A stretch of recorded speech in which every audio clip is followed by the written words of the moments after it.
Bonjour à tous, saviez-vous qu'il existe un sanctuaire dédié aux défunts? Eh bien c'est ce que nous allons vous faire découvrir dans ce Hors-les-Murs. Nous sommes en Normandie, en plein cœur du parc naturel du Perche, à La Chapelle-Montligeon. C'est dans ce petit village que, sous l'impulsion de l'abbé Buguet, arrivé en 1878, est née la vocation de ce sanctuaire, prier pour les défunts. L'abbé Buguet fit construire cette immense basilique que vous voyez derrière moi entre 1896 et 1911. Le sanctuaire célèbre cette année le centenaire de la première messe qui y fut célébrée. Et le rayonnement de Notre-Dame de Montligeon s'est poursuivi dans le temps. Aujourd'hui, plus de 50 000 fidèles viennent ici chaque année. Alors pourquoi prier pour les défunts? Que vivent les pèlerins qui viennent ici? Comment les prêtres, les religieuses du sanctuaire accompagnent les familles en deuil dans leur questionnement sur la mort devenue tabou, sur la résurrection? Quelle espérance pour ces pèlerins? Eh bien, à l'occasion du jubilé de Notre-Dame de Montligeon, nous irons à la rencontre de pèlerins, mais aussi de prêtres et de religieuses qui sont au service de ce sanctuaire unique au monde. Au cœur du Perche, nichée au cœur de la forêt, se dresse majestueuse la basilique Notre-Dame de Montligeon. Sentant déjà que ses flèches transpercent le ciel, un sanctuaire qui accueille chaque année des milliers de pèlerins. On vient pour prier pour les défunts, premièrement, et deuxièmement, pour les gens qui ne savent plus où se jeter dans leur peine, dans leur désespoir, dans leur désespérance, pour essayer de trouver un secours, être aidés pour repartir dans la vie.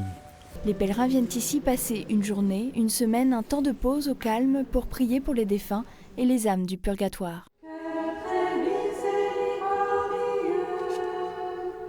Alors ici, la vie est rythmée par les offices, laudes, messes, vêpres, adoration, la prière est au cœur. Puisque prier pour les défunts suppose que nous ayons nous-mêmes la foi et l'espérance. Si on prie pour les défunts, c'est parce que nous espérons, nous croyons qu'ils vont ressusciter. Donc c'est une prière qui nous engage, qui engage notre foi d'abord.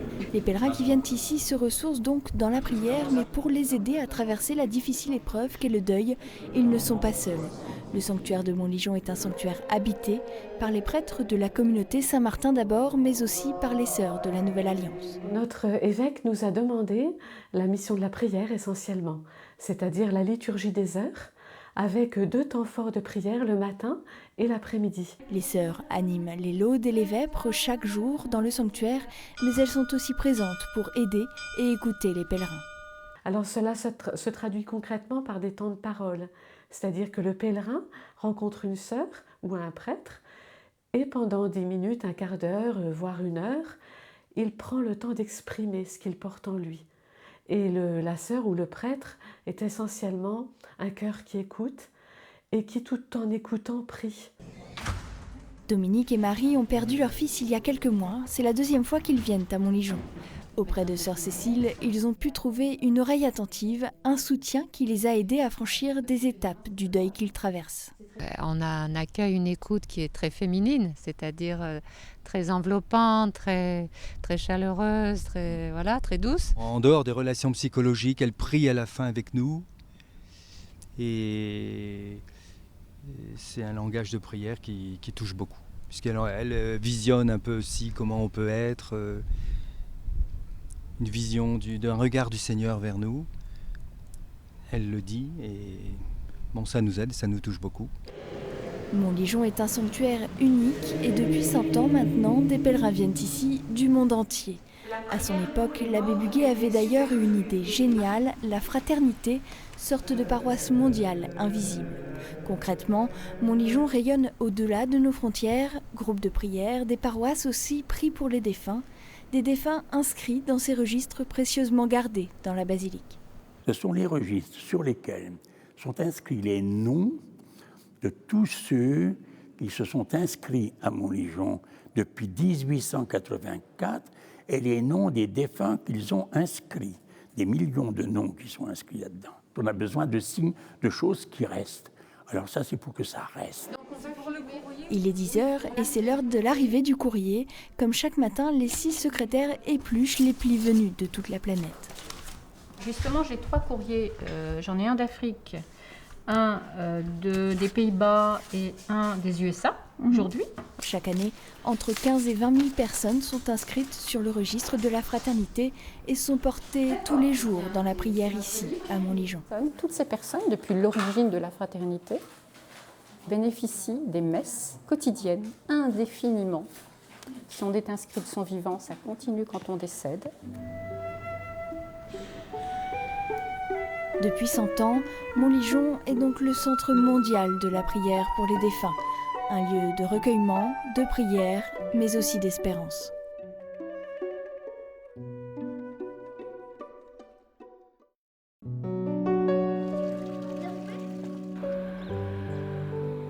Je suis devant l'église paroissiale où je retrouve le père Anne-Guillaume Vernact. Père, bonjour. Bonjour. Vous êtes chapelain du sanctuaire Notre-Dame de Montligeon. Oui. On en revient un peu à ce lieu qui est quand même étonnant, ce sanctuaire. Quand on arrive ici, on se dit mais c'est gigantesque. Ouais, il y a une grande basilique, il y a des bâtiments tout autour, accolés à un petit village rural. Comment est-ce que l'abbé Buguet, qui a fait bâtir tout ça de son vivant, a réussi ce pari ? Je crois d'abord que l'abbé Buguet, le père Buguet, Monseigneur Buguet, on pourrait dire, est un homme grand. Et comme tous les hommes grands, il fait grandir. Voilà. Il est arrivé dans un petit village. Mais pour lui, ce n'était pas un problème d'être dans un petit village. Il a fait du village de Montligeon une œuvre magnifique, quoi. Et je crois que quand vous voyez la basilique qui est immense, les bâtiments qui sont autour qui sont immenses, l'œuvre de Montligeon qui est répandue dans le monde entier, ben ça montre la force d'âme de l'abbé Buguet, qui est une grandeur d'âme et qui fait grandir les autres autour de lui. Ça, c'est très beau. Qu'est-ce qui a conduit l'abbé Buguet à porter le souci des défunts ? Je crois qu'en fait, c'est le souci des défunts, c'est le souci de l'Église. L'Église a toujours prié pour les défunts, voilà, parce que nous sommes dans l'espérance de la vie éternelle, nous sommes dans l'espérance de la résurrection. Dès les premiers temps de l'Église, les tout premiers chrétiens s'inquiétaient du sort de leurs défunts. Donc ce souci de l'Église, évidemment, en tant que prêtre, le père Buguet l'avait. Voilà. Et ce qui est très beau, c'est qu'en fondant l'œuvre de Montligeon, en fondant le sanctuaire de Montligeon, la fraternité de Montligeon, il a mis en œuvre la foi et l'espérance de l'Église. Moi je pense, vous savez, quand nous prions pour nos défunts, nous sommes toujours tournés vers un avenir. Le pape Benoît XVI dit cela d'ailleurs dans ses écrits, quand nous sommes chrétiens, nous avons toujours un avenir devant soi, toujours. Et on a toujours une espérance, même quand apparemment tout est terminé, même à l'heure de la mort. Il semble apparemment que tout se termine, mais non, le chrétien a toujours une espérance, donc le chrétien a toujours un avenir. Donc oui, je crois vraiment que en fondant le sanctuaire de Montligeon et la fraternité de Montligeon, le père Buguet était plus que visionnaire, c'est-à-dire qu'il transportait les fidèles, il transportait l'Église vers l'avenir de l'espérance, la résurrection, la vie éternelle. Alors, vous en disiez un mot, en 1884, il a fondé une œuvre expiatoire pour la délivrance des âmes du purgatoire, devenue fraternité. Voilà. De quoi s'agissait-il ? En tant qu'œuvre expiatoire, il s'agissait pour les fidèles donc d'offrir leur vie chrétienne, d'offrir des gestes de charité, d'offrir des gestes de pénitence, parce que dans la foi de l'Église, nous savons que ce que nous vivons sur terre porte du fruit aussi pour l'au-delà de la vie, pour nos défunts. Donc voilà. Et donc cette œuvre qu'il a fondée en 1884, c'était les premiers statuts de l'œuvre, est devenue aujourd'hui Fraternité spirituelle Notre-Dame de Montligeon.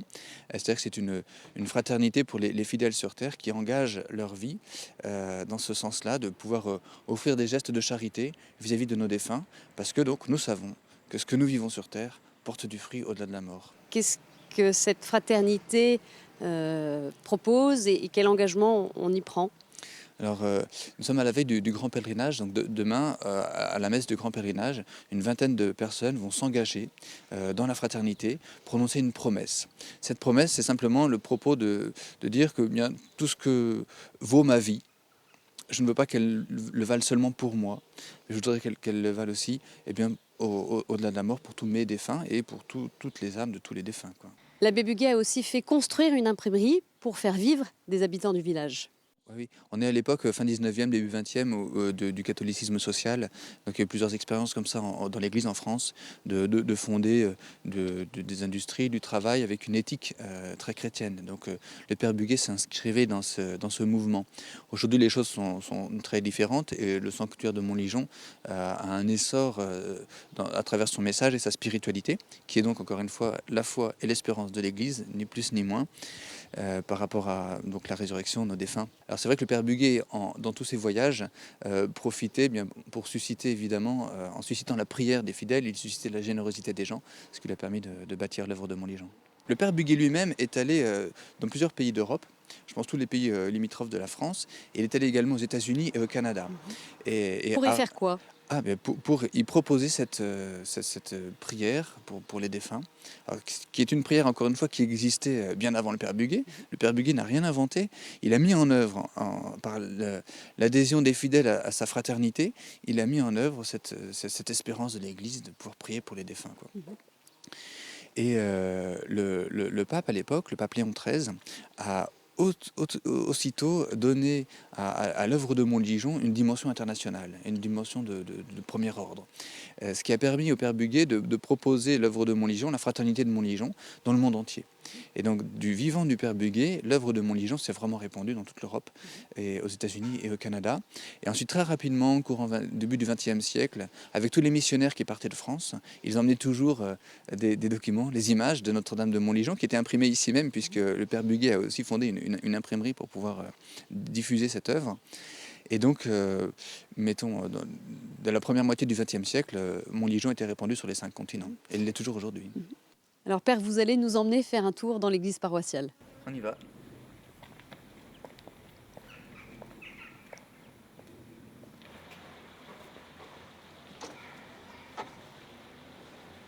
Nous sommes ici dans la chapelle de la Vierge Marie. C'est là que l'abbé Buguet a fondé son œuvre. Voilà, on est dans la nef latérale de l'église du village, qui était dédiée à la Vierge Marie. Et c'est là donc qu'il a installé le premier autel de l'œuvre de Montligeon, avec la première statue de Notre-Dame libératrice. On voit la Vierge Marie qui porte l'enfant Jésus, qui vient couronner une âme qui sort du purgatoire pour entrer dans la gloire du ciel.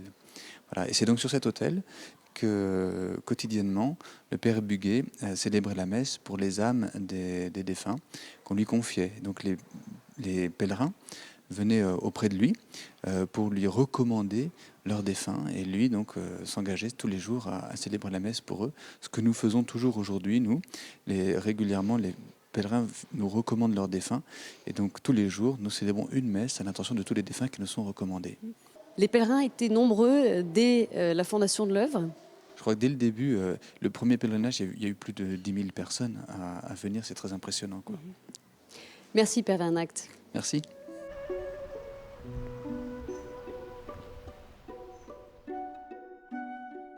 Nous rendons grâce au Seigneur pour cette année jubilaire et toutes les consolations que nos frères et sœurs défunts ont reçues.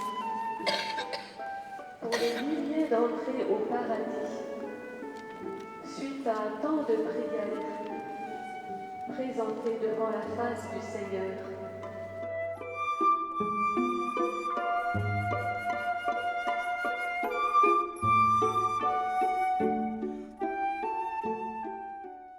Depuis une cinquantaine d'années, notre rapport à la mort a été modifié. Elle est à la fois très présente et en même temps étonnamment absente. La mort est présente dans les écrans de télévision, au cinéma, dans les journaux, mais en même temps, le mort est mis à l'écart.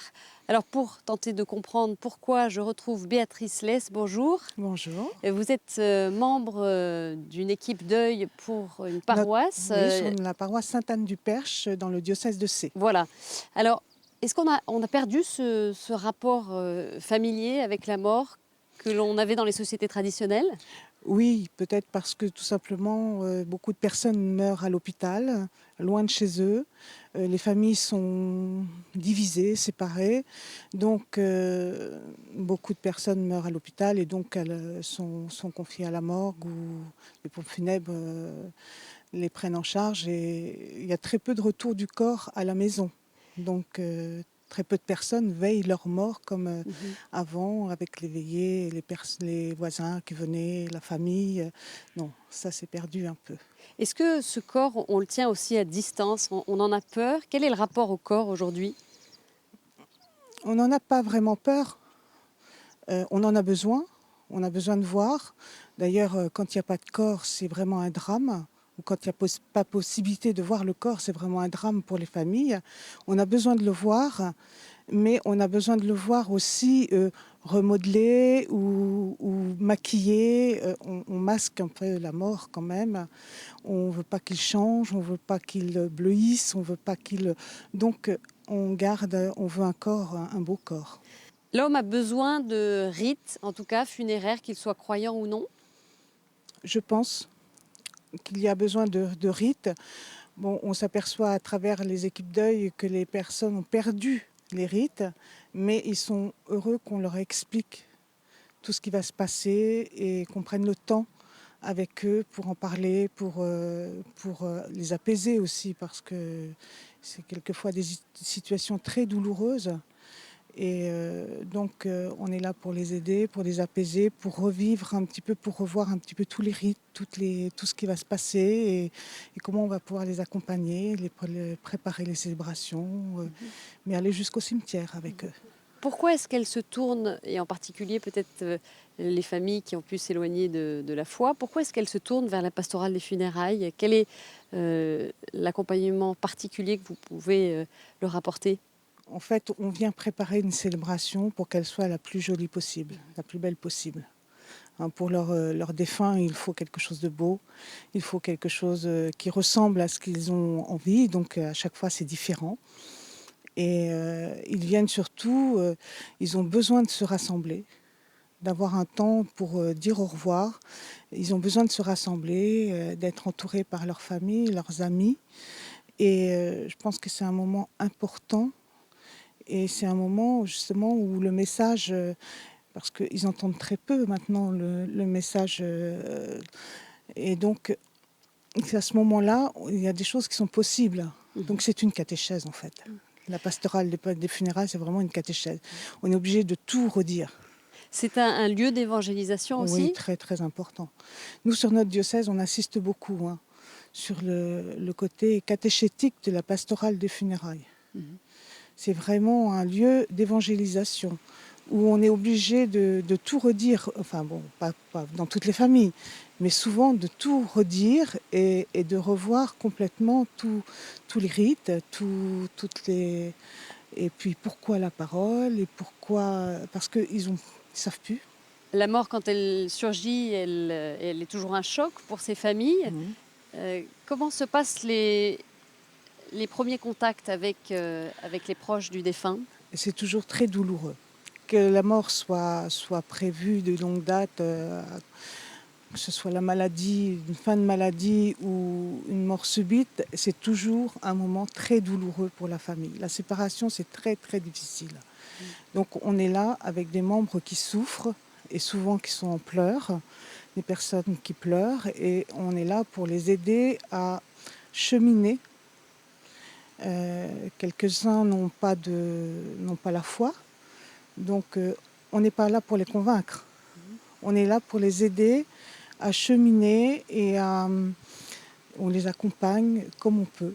Mais c'est surtout des familles qui sont dans la peine et dans l'épreuve. Donc, et là, nous, notre rôle, c'est de leur rappeler qu'on croit en la résurrection du Christ et que tout n'est pas perdu. Même s'ils ne sont pas prêts à l'entendre sur le coup, parce que c'est très difficile. Il faut vraiment avoir la foi pour, à ce moment-là, se dire on se reverra un jour. Voilà. Mais ce qui est très important, je trouve, c'est essayer de parler de la foi du défunt. Alors, moi, à chaque fois que je rencontre une famille, je leur demande « Est-ce que votre défunt était croyant ?» Alors souvent, ils me répondent « Il était croyant, mais pas pratiquant. » Alors je leur dis « Vous êtes sûr qu'il n'était pas pratiquant? Il n'allait jamais à la messe, il n'allait jamais aux enterrements, il n'allait jamais au baptême, au mariage. » Ah, si. Alors donc, il était pratiquant. Mais est-ce qu'il était vraiment croyant? Est-ce qu'il croyait en la résurrection de Jésus? Et en la résurrection, pour nous, après, alors là, ils s'interrogent, ils se disent on n'en a jamais parlé. Et je trouve ça dommage que dans les familles, on n'ose pas parler de sa foi. Et alors, on leur demande, et vous, est-ce que vous pensez un jour le retrouver? Et là, c'est important parce que c'est toute l'espérance chrétienne de se retrouver un jour, que tout n'est pas perdu, tout n'est pas fini. C'est quand même très important. Une dernière question, Béatrice Less. pour vous, il y a des choses encore à améliorer dans l'accueil, dans les paroisses de ces personnes-là, de ces familles endeuillées? Bon, il y a beaucoup de personnes qui ont peur, hein. La pastorale du deuil fait peur quand même, parce qu'ils ont peur d'aller à la rencontre de personnes qui souffrent beaucoup. Et j'ai beaucoup de gens qui me disent « mais moi je ne pourrais pas, non, je ne pourrais pas faire ça ». Et pourtant c'est tellement enrichissant, on apporte quelque chose aux personnes et après les liens sont indélébiles. Moi je ne cherche pas à les convaincre, je cherche simplement à dire moi je crois, je crois en Dieu, je crois en Jésus ressuscité, je suis là parce que comme vous, j'ai souffert aussi, j'ai perdu des êtres chers et que la foi, ça m'a sauvée. Merci beaucoup Béatrice Lès. Merci. Alors de nombreuses familles éprouvées par la mort d'un proche viennent ici à Montligeon pour confier leur peine. Certaines ont une proximité particulière avec ce sanctuaire, comme cette mère de famille qui a perdu un fils. On écoute son témoignage recueilli par Sibylle Delettre. Ça s'est passé au mois d'août 2008. Mon garçon a été retrouvé noyé dans la Seine et nous l'avons su un mois après. C'était il y a maintenant 3 ans, un vrai choc pour ses parents. Et face à la difficile perte de leur fils, chacun a réagi à sa manière. Jocelyne a ressenti le besoin de partager, de se sentir épaulée. Une amie bénévole au sanctuaire de Montligeon lui propose de venir écouter les sœurs de la Nouvelle Alliance présentes dans leur paroisse. Quelques semaines plus tard, elle se rend pour la première fois à Montligeon. Donc je suis venue là-bas en décembre, donc ça faisait 3 mois que mon garçon était décédé et je suis venue en décembre au sanctuaire avec cette amie qui, elle, faisait son travail bénévole. Lorsque je suis arrivée là-bas, j'ai été vraiment subjuguée par la beauté du sanctuaire. C'était très beau, le paysage, tout ça. C'est vrai que là, ça m'a fait vraiment chaud au cœur de voir cette beauté. À Montligeon, Jocelyne trouve comme une sorte de refuge. Elle prie, suit les offices et passe du temps à se confier auprès des prêtres et des sœurs du sanctuaire. Finalement, dans ma tête, moi, je me suis dit, mon garçon est mort. Maintenant, il est près de Dieu, donc je ne pouvais pas le rejeter. Et c'est vrai qu'on m'a déjà demandé, mais vous n'en vouliez pas à Dieu, tout ça. Et je dis non, parce que finalement, le seul espoir qui me restait, c'était Dieu. Donc je ne pouvais pas le rejeter. Je pouvais rejeter n'importe quoi, mais pas Dieu. Et bien au-delà, la foi sera pour cette maman endeuillée un véritable soutien. Pendant son séjour dans le sanctuaire, elle inscrit son fils dans les registres de la fraternité pour que chaque jour des personnes prient pour lui. Du coup, j'étais unie par cette communauté pour ces défunts, par la prière et concrètement aussi avec des personnes qui priaient pour mon garçon et les messes du matin. Depuis cette première retraite à Montligeon, Jocelyne retourne au sanctuaire tous les 3-4 mois environ. Et sa démarche a bien évolué. Aujourd'hui, elle cherche à se former et à creuser la pensée de l'Église sur la mort et le purgatoire. C'est vrai qu'il y a des périodes où ça va un peu mieux, puis il y a des périodes où ça reva très très mal. Et finalement, je me suis aperçue que quand j'allais là-bas, le fait d'aller là-bas régulièrement, ça m'apaisait. Et je cheminais dans mon deuil. Et en plus, j'étais accompagnée par la sœur Cécile et puis par les permanents, les prêtres qui se trouvaient là.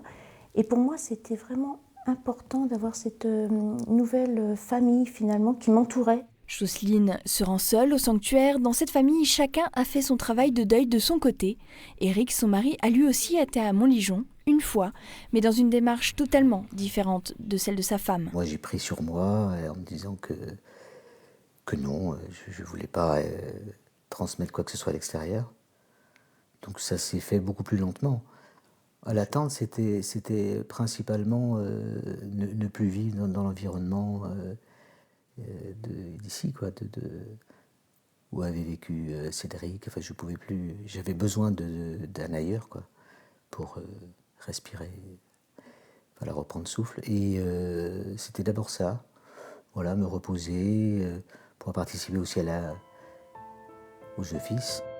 À Montligeon, Jocelyne et son mari ont donc pu trouver une écoute, une attention, mais aussi des réponses à leurs questions sur la mort et l'au-delà, un soutien qui les accompagne encore aujourd'hui dans leur chemin de deuil.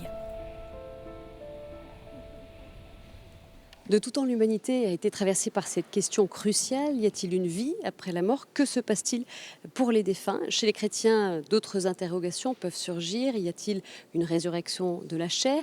L'enfer et le purgatoire, est-ce que ça existe? À quoi sert de prier pour les défunts? Et sur ces questions-là, eh bien, les avis peuvent être partagés chez les croyants. Alors, qu'en dit l'Église? Eh bien, pour nous éclairer sur ce sujet, je retrouve Monseigneur Jean-Marie Le Gall, recteur de Notre-Dame de Montligeon. Monseigneur Le Gall, bonjour. Bonjour Stéphanie. Chez les croyants, il peut y avoir des incertitudes, des questionnements sur l'enfer, le purgatoire. Est-ce que ça existe? Qu'est-ce que vous leur dites, Monseigneur? Bien sûr qu'il y a des incertitudes. C'est des questions fondamentales qui touchent au fin fond de notre cœur, la vie et l'au-delà de la vie. Et il y a des incertitudes aussi parce que malgré la foi, nous sommes dans une basilique, donc nous sommes dans la foi catholique, malgré la foi, l'Église n'assure pas toutes les réponses parce que personne ne revient de l'au-delà. Donc l'Église assure ce qu'elle est en droit d'assurer à partir de la parole de Dieu, sur la promesse de la vie éternelle, sur le purgatoire, sur les bénis et les maudits, mais elle n'en dit rien de plus. Et alors en entendant votre question tout à l'heure, j'ai tout de suite réagi intérieurement et je me suis dit, oui voilà, le problème il est là. Vous avez dit, y a-t-il une vie après la mort? Et je vous réponds tout de suite, c'est après la mort qu'il y a la vie. La vie que nous vivons actuellement est une vie transitoire. On parle d'ailleurs pour la mort des défunts, c'est-à-dire que l'homme défunt est un defunctus, il a accompli sa vie, qu'il va vivre autrement. On parle de transitus, c'est-à-dire de transit, de Pâques, de passage à l'image du Christ, pour la vraie vie. Notre but ici dans ce sanctuaire n'est pas seulement de prier pour les défunts, mais de donner à tous ceux qui viennent nous visiter, croyants ou pas, la clé pour entrer dans la vraie vie. Il faut faire comprendre aux hommes et aux femmes d'aujourd'hui, souffrants ou pas, c'est vrai que c'est surtout les souffrants qui viennent ici pour le deuil, qu'il faut entrer, il faut traverser. Alors on parle de traverser le deuil, mais il n'y a pas que le deuil à traverser, il y a à traverser la vie elle-même, pour se préparer à entrer dans la vie. Et je terminerai cette première réponse en vous citant Sainte Thérèse. Je ne meurs pas, j'entre dans la vie. Je pense que cette réponse d'une jeune religieuse, mystique, docteur de l'Église, est le résumé le plus simple, le plus clair et le plus compréhensible pour toute personne sur la thématique de l'au-delà. Vous évoquez l'au-delà, Monseigneur. Est-ce que nous, ici-bas, sur Terre, on peut aider ces âmes qui sont dans l'au-delà, qui sont en transit? Bien sûr, nous pouvons les aider, nous pouvons être aidés par elles. Un autre aspect du message de Montligeon, sur lequel je voudrais d'ailleurs insister pendant la mission qui m'est confiée, c'est l'aspect du corps ecclésial, ou si vous voulez, de la communion des saints. C'est-à-dire que nous sommes tous frères en Jésus-Christ, nous sommes tous fils du Père, nous sommes tous des vivants, ici-bas, ou dans ce que l'on appelle le purgatoire, et bien entendu au ciel, nous sommes tous des vivants. Ce n'est qu'une seule Église, qu'un seul corps, dans lequel est diffusé depuis la mort du Christ en croix l'Esprit Saint. Et comme le dit saint Paul, lorsqu'un membre souffre, tous souffrent ensemble. Lorsqu'un membre est dans la joie et se réjouit, tous se réjouissent. Et c'est dans cette perspective-là du partage de la sève pneumatique, du partage du même corps auquel nous appartenons, vous et moi déjà par exemple, que nous pouvons nous aider. Je peux prier pour vous, vous pouvez prier pour moi. Et de la même manière exactement, je peux prier pour mes défunts, pour vos défunts, comme vos défunts et les saints également peuvent prier pour nous. Le purgatoire, qu'est-ce que c'est au juste? Je dirais que le purgatoire, c'est bien qu'invisible, c'est la manifestation la plus chaude, la plus parfaite, la plus achevée de la miséricorde du Seigneur. C'est pour cela qu'il y a dans la basilique, et je suis très attaché à cette représentation, la fresque du Sacré-Cœur que vous trouvez à droite de la porte sainte. L'âme du défunt très généralement, n'est pas achevé dans sa perfection, sauf lorsque l'Église le décrète, comme elle vient de le faire pour le bienheureux Jean-Paul II ou pour tous les autres saints qui l'ont précédé. Donc vous et moi, comme des chrétiens de base qui peinons sur le chemin de la vie, au jour du passage, nous aurons probablement encore un temps de purification que nous avons commencé ici-bas. Nous essayons de nous purifier, nous essayons d'enlever de notre âme l'empreinte du péché. Nous allons au sacrement de la réconciliation pour demander pardon du péché, mais nous avons en nous cette empreinte, je dirais cet habitus mauvais, ces tendances, hein, nous les avons en nous. Saint Paul le dit aussi dans son épître, hein, on veut faire le bien, c'est le mal que l'on fait. Et donc, le Seigneur, une fois que nous avons fait notre passage, notre transitus, nous donne plus qu'une session de rattrapage, il nous donne un temps que lui-même nous offre par son amour, par sa miséricorde, lui qui a offert toute sa vie sur la croix et qui est ressuscité, donc qui est en possibilité d'intercéder. Il nous offre ce temps qui n'est pas du tout un temps d'ici-bas, qui est un temps qui n'est pas non plus un temps d'éternité, mais il nous offre ce temps pour achever notre purification. Et le purgatoire, c'est ça, c'est pas du tout un feu de punition, c'est un feu d'amour qui va nous brûler, que le Christ allume en nous avec son cœur, et qui va nous brûler parce que nous allons de nous-mêmes regretter ce que nous n'avons pas suffisamment posé comme acte d'amour dans notre terre, dans notre vie terrestre, et nous aspirons à le rejoindre. Je dirais que le purgatoire se qualifie au mieux par la vertu, enfin se compare, pour la comprendre, à la vertu de componction ici-bas, où on est à la fois peiné de notre péché, et dans la joie de la certitude d'être pardonné. Et nous, dans notre prière pour les défunts, nous l'aidons, comme je peux vous aider dans votre vie spirituelle en priant pour vous, et réciproquement, nous l'aidons dans ce parcours spirituel, nous l'aidons à prendre conscience, à entrer dans cette componction éternelle, à entrer dans ce pleur de la peine et dans cette joie du pardon. Et je voudrais que Montligeon devienne véritablement un noviciat d'éternité, c'est-à-dire que se préparer à l'éternité. À l'opposé de la vie, est-ce que c'est ce qu'on appelle l'enfer? L'enfer, c'est la mort. Qu'est-ce que c'est au juste? C'est la non-vie. L'enfer existe.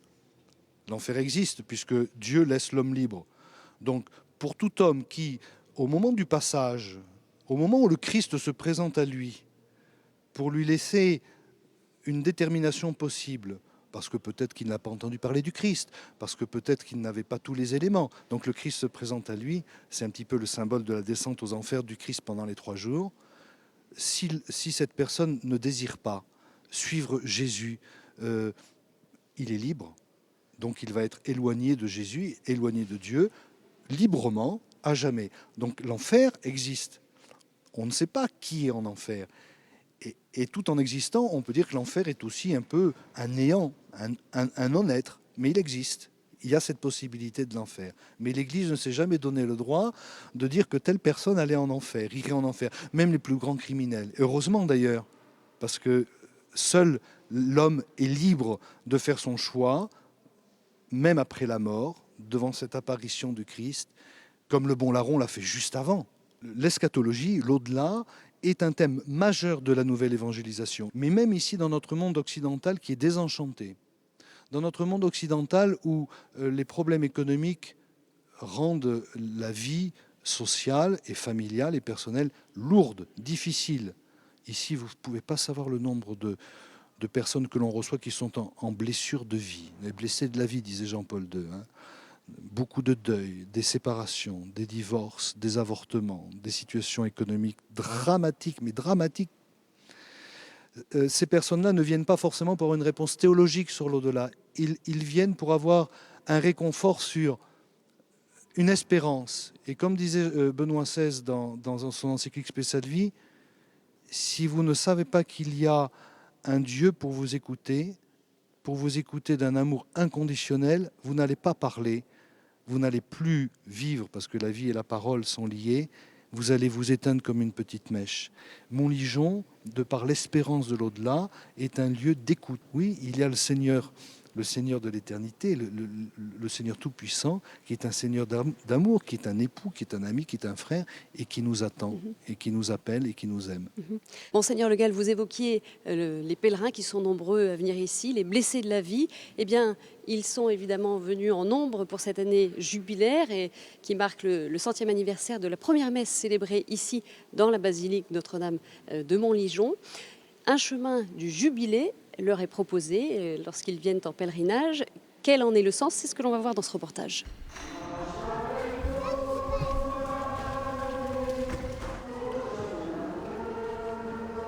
Le jubilé de Montligeon cette année, c'est pour le centenaire de la basilique Notre-Dame de Montligeon. Donc en fait, nous célébrons 100 ans de messe dans cette basilique, 100 ans de prière, 100 ans d'intercession, 100 ans de rassemblement de toute la communion des saints. C'est-à-dire aussi 100 ans d'espérance. C'est dans cette église qu'est arrivé le père Buguet, donc le fondateur de tout le sanctuaire de Montligeon, de toute la fraternité de Montligeon. Alors l'église paroissiale, nous nous centrons sur les fonds baptismaux pour faire mémoire de notre baptême. Nous nous mettons sous la protection de la Vierge Marie, tout de suite, avec le premier autel de l'œuvre de Montligeon, fondé par le père Buguet, donc dès 1884. Donnez-nous aujourd'hui notre pain de ce jour. Pardonne-nous nos offenses, comme nous pardonnons aussi à ceux qui nous ont offensés. Je vous salue Marie, pleine de grâce, le Seigneur est avec vous. Vous êtes bénie entre toutes les femmes, et Jésus, le fruit de vos entrailles, est béni. Donc nous nous mettons sous la protection de Saint Joseph, patron de la bonne mort, patron aussi des travailleurs, puisque à Montligeon, il y a cette double œuvre avec l'imprimerie qu'avait fondée le père Buguet. Il y a une communion très forte entre le ciel et la terre. Nous pouvons prier les uns pour les autres, même encore au-delà de la mort. Voilà, c'est le grand message de la communion des saints et du sanctuaire de Montligeon. Joseph, donnez vos pères au Fils de Dieu. Priez pour nous dans nos soucis de famille, de santé et de travail. Sainte Marie, Mère de Dieu, priez pour nous pauvres pécheurs, maintenant et à l'heure de notre mort. Amen. L'étape suivante, c'est le chemin de lumière, qui est une longue méditation des évangiles de la résurrection. À travers 6 stations, nous accompagnons le Christ ressuscité, nous découvrons le Christ ressuscité. Deuxième station, Pierre et Jean au tombeau. Nous t'adorons, Jésus ressuscité, et nous te bénissons.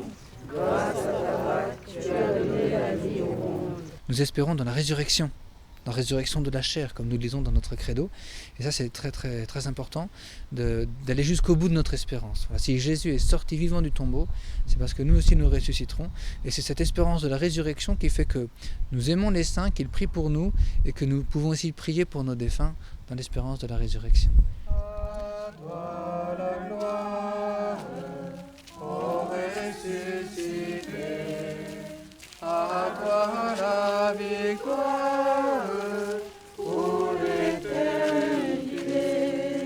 Ensuite, la dernière étape, c'est de passer par la porte sainte, qui est une porte ouverte sur le côté de la basilique.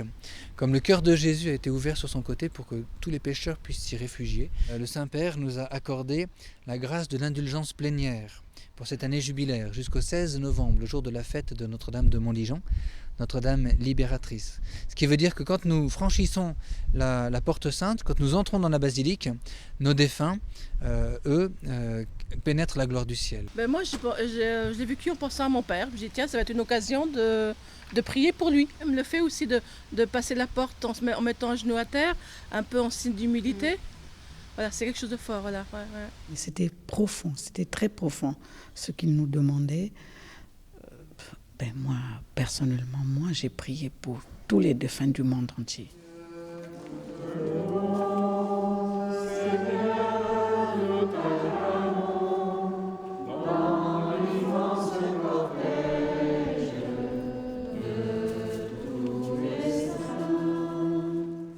Voilà, nous nous retrouvons à l'extérieur de la basilique, devant la porte sainte, qui est la dernière étape du chemin jubilaire que l'on vient de voir dans ce reportage. Monseigneur Le Gall, comment expliquer ce nouveau souffle que vit le sanctuaire depuis quelques décennies? De plus en plus de pèlerins viennent ici? Je pense que c'est dû à l'activité de mes prédécesseurs, Monseigneur Lecoq en particulier, et mon frère Paul, qui ont vraiment donné, je dirais, toute leur vie toutes leurs années de vie sacerdotale à faire connaître, à développer, à la suite de Monseigneur Buguet, ce sanctuaire. Il faut savoir que Monseigneur Buguet, le fondateur du sanctuaire il y a 100 ans, un peu plus de 100 ans, était appelé le VRP des âmes du purgatoire. Et qu'au XIXe siècle, il a parcouru non seulement le diocèse, non seulement la France, l'Europe, les États-Unis, la Russie, pour aller vendre, si je puis dire, ses tickets pour entrer à la fraternité et prier pour les défunts. Et c'est vrai que lorsque nous arrivons dans ce lieu, pourtant très paisible, comme nous le disions tout à l'heure, nous sommes pris tout d'un coup d'une frénésie d'activité, tellement nous nous rendons compte de l'importance de la thématique à développer et à faire connaître. Vous savez, quand on est dans la joie, on n'a qu'un désir, c'est de la faire partager. Qu'est-ce qui rend Notre-Dame de Montligeon unique au monde? C'est le seul centre de prière pour le défunt au monde. Contrairement à beaucoup de sanctuaires où il y a eu des apparitions de Notre-Dame ou d'un saint ou du Sacré-Cœur, ici il n'y a pas d'apparition. Dernière question, Monseigneur Legal, vous êtes recteur depuis très peu de temps, depuis quelques semaines. Quels sont les projets que vous souhaitez mener à bien dans les prochaines années? Je voudrais l'an prochain passer la surmultiplier et faire une quinzaine du ciel.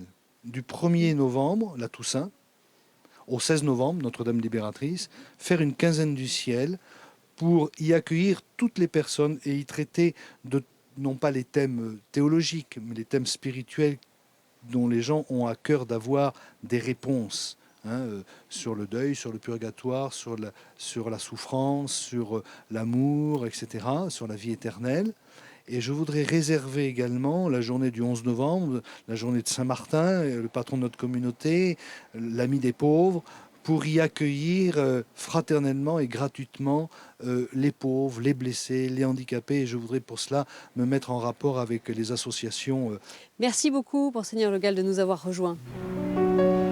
Certaines personnes qui viennent à Notre-Dame de Montligeon cheminent progressivement vers un pardon avec un défunt ou un vivant. Elles peuvent trouver ici un apaisement et envisager à nouveau la vie, comme l'ont confié quelques pèlerins à Marienwolf. Marie-Josée, Fabrice, Michel et Brigitte, 4 histoires, 4 cheminements différents et une même aspiration, la réconciliation. Leur point d'appui, Notre-Dame de Montligeon. En décembre 2005, Marie-Josée perd sa fille unique de 18 ans, entraînée par son petit ami dans une course de voiture. Depuis, au sanctuaire, cette maman prie pour parvenir à pardonner. On a envie de pleurer, on a envie de crier, on a envie de... Voilà, il y a de la colère, de la culpabilité, tous ces sentiments qui nous viennent dans le cœur. Et au fur et à mesure, on s'aperçoit qu'on est compris par les personnes qui sont ici à Notre-Dame de Montligeon et on est rejoint profondément à travers la blessure et qui a vraiment un chemin d'espérance, un chemin qui nous tire vers la lumière. Voilà. La dynamique de Montligeon, c'est de nous inviter à nous ouvrir au-delà de notre souffrance, à ne pas rester sur le mot de la mort, mais à nous inviter vraiment au mot de la vie. Je pense que c'est que le Seigneur qui peut m'inviter tout doucement à pardonner et à rentrer dans ce chemin de vérité. Mais je sais une chose, c'est que le pardon commence aussi peut-être quand j'ai prié pour lui. Fabrice, lui, a découvert le sanctuaire presque par hasard lors d'un pèlerinage paroissial en août dernier. C'est pourtant là qu'il a vécu une réconciliation avec son père. Un père qui ne l'a reconnu que sur le tard. Fabrice n'a pas assisté à son enterrement. Depuis 12 ans qu'il est décédé, je ne pensais rarement, très rarement à mon père. Et quand je suis rentré dans la basilique de Montligeon, j'ai de suite pensé à mon père. Et j'ai dit, il faut que je pardonne à mon père et il faut que je prie. Ça a été vraiment un appel, on va dire un appel de Notre-Dame de Montligeon. J'ai allumé une neuvaine que j'ai été mettre dans le chœur à côté de Notre-Dame de Montligeon. Et pour moi, c'était vraiment une démarche que je faisais, mais sans savoir vraiment ce que je faisais. Je l'ai fait seul et j'ai mis cette neuvaine. Et après, j'ai ressenti beaucoup de joie, beaucoup de joie. Et depuis, je me sens, je ne vais pas dire plus léger, mais je me sens plus en paix. Voilà. Michel et son mari Philippe viennent ici depuis près de 10 ans. Après le décès de sa mère, Michel avait un grand sentiment de culpabilité de ne pas avoir su la rassurer face à sa peur de la mort. À Montligeon, elle est venue chercher le pardon. J'ai beaucoup prié et je voyais donc défiler devant moi les images de ma mère agonisante un petit peu. Et je ressentais une profonde tristesse et vraiment une envie de réparer tout ça. Donc au fil de la veillée, je me suis confessée. Et ensuite, j'ai eu vraiment un sentiment de grand soulagement. Et j'ai vu ma mère vraiment paisible, apaisée, tendre la main vers le Christ. Et je dois dire que ça a été un moment de grâce inouïe. J'ai vraiment ressenti au fond de moi une sérénité, une paix immense. Et j'ai su que j'étais enfin pardonnée. Je l'ai senti beaucoup plus en paix, oui, tout à fait. Brigitte vivait une relation très conflictuelle avec un proche encore en vie. C'est il y a 2 ans, lors d'une de ses nombreuses retraites à Montligeon, qu'elle va avancer vers la réconciliation. Un frère que j'hébergeais chez moi me dit « mais il y a quelque chose qui entrave ta vie spirituelle, qui est de l'ordre d'un non-pardon que tu n'as pas pu donner à un proche ». Alors là, j'ai beaucoup pleuré et j'ai compris que c'est que le Seigneur qui pouvait me donner ce pardon. Il me demandait ma bonne volonté, mais ça ne suffisait pas. C'était sa grâce qui pouvait se faire ça en moi. Et vraiment là, je l'ai supplié pendant des semaines et des mois de faire ce que je ne pouvais pas. Et cela a été donné. Bien sûr, il y a des moments encore quelquefois difficiles, mais ils ne sont plus du tout vécus de la même façon. C'est qu'il y a plus ces remontées et il y a beaucoup de paix. Tous confient que Montligeon, loin de l'austérité, rempli de joie et de paix, ils y laissent leur souffrance, apaisés, ils envisagent à nouveau la vie.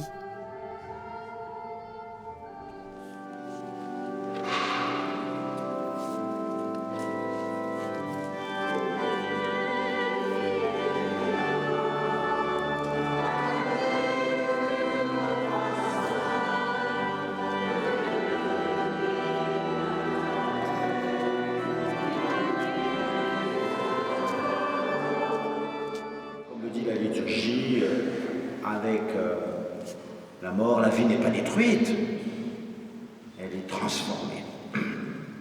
Nous avons de belles lectures pour approfondir cette méditation.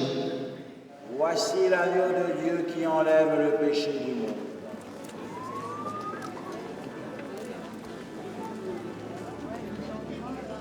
Voilà, on arrive à la fin de ce hors-les-murs au sanctuaire Notre-Dame de Montligeon, où les pèlerins ont pu vivre la messe de clôture du Jubilé, présidée par le cardinal archevêque de Lyon, Philippe Barbarin, en présence de Monseigneur Jacques Habert, évêque du diocèse de Sées, qui nous a rejoints.